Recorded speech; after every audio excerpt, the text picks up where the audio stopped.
Good evening. This is Tuesday, August 12th, 84 days until the 2008 presidential election. Within 24 hours of the revelation that during her presidential campaign, Senator Hillary Clinton was advised but refused to try to paint Senator Barack Obama as somehow unpatriotic or un-American, comes the first clear, non-nuanced, anything but subtle attempt by the McCain campaign to try to paint Senator Barack Obama as somehow unpatriotic or un-American.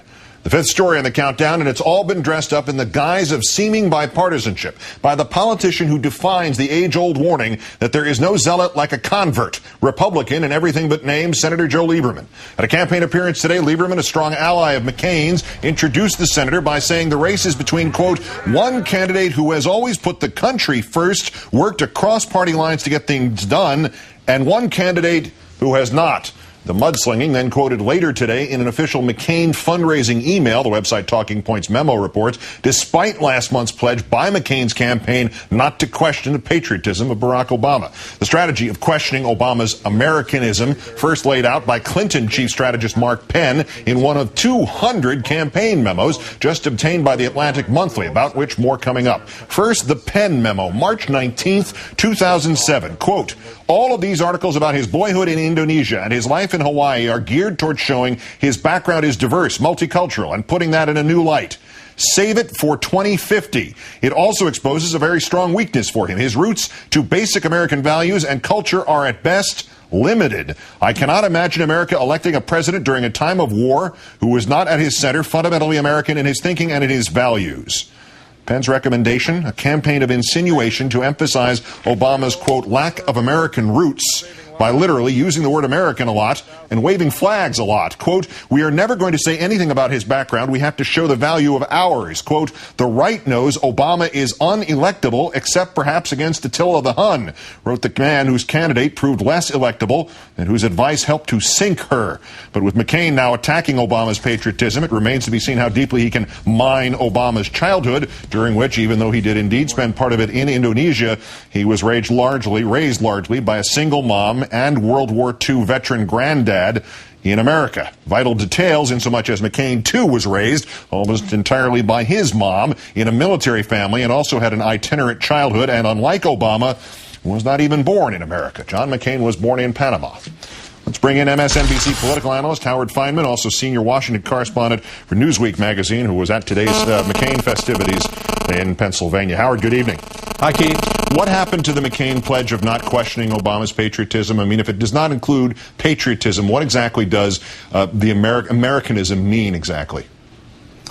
Well, McCain didn't so much just wrap himself in the flag up in York today. He was in it tighter than one of the swimmers in the Olympics in those new bathing suits. I mean, they not only did the Pledge of Allegiance and the Star-Spangled Banner, they did God Bless America again. They did a whole number of things to try to emphasize in York, Pennsylvania, this old colonial town in east central Pennsylvania, the American theme that John McCain is running on. And I was there when Joe Lieberman introduced him and said, you know, we want one guy who puts America first and reaches across party lines and one guy who does not. And it struck me as fighting words for sure, and it'll be interesting to see what, if anything, the Obama campaign does about it. I asked them for comments. So far they haven't had any. Maybe they feel it doesn't need any. It'll collapse of its own weight. But if Obama's father were a white Englishman and Obama had attended school in Ireland for a while as a kid, would any of this have any meaning? I mean, is this not all about 6 inches away from being racism? Well, I don't want to measure it, but I would say that it's about not necessarily specifically or solely race. It's about the idea of mystery and difference. It can take all kinds of forms. It can take allegations of elitism. It can take allegations of religious backgrounds. Race may be part of it. I still don't think if you said to McCain flat out, do you approve of that kind of message, that he would necessarily agree with it or support it. But there's no doubt that that's the implication of what Lieberman said and what Mark Penn's memos are about. As you pointed out, Keith, Hawaii is part of the United States. Yeah. And there's actually an argument about whether McCain can even be sworn in as president, whether he's a natural-born citizen, having been born in the Canal Zone, so at least in literal constitutional terms, McCain ought to be careful here. Obviously, it means more than that. But it was interesting to me to see this event in York, a very traditional town. There are very few minorities in the audience. They had a big crowd, very excited crowd, very few minorities of any kind, and McCain can't win the election just with those voters.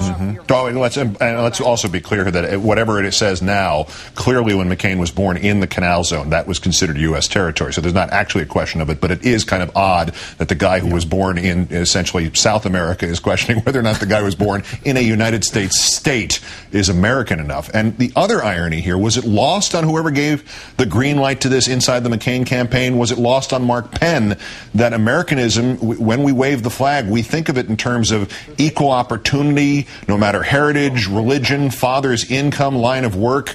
And the guy who stands at the back, Mark Penn, and whispers, "This one is not one of us," that's the un-American guy in the standard construction of what this country is? Well, you just wrote what I think would be a pretty good ad for the Obama campaign, because that's exactly the point.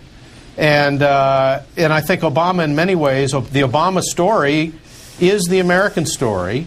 And certainly if Obama were smart, he would try to push this right back on people like Joe Lieberman, who should know better, if that's what Lieberman meant. I was there listening, and Lieberman said one guy puts America first and reaches across the aisle, and another guy doesn't. Now, he could maybe parse it, but I haven't heard him try to parse it. As a matter of fact, the McCain campaign sent that whole statement out very proudly tonight. Yeah, there is no zealot like a convert. Howard Fineman, MSNBC political analyst, senior Washington correspondent for Newsweek. Thank you as always, sir.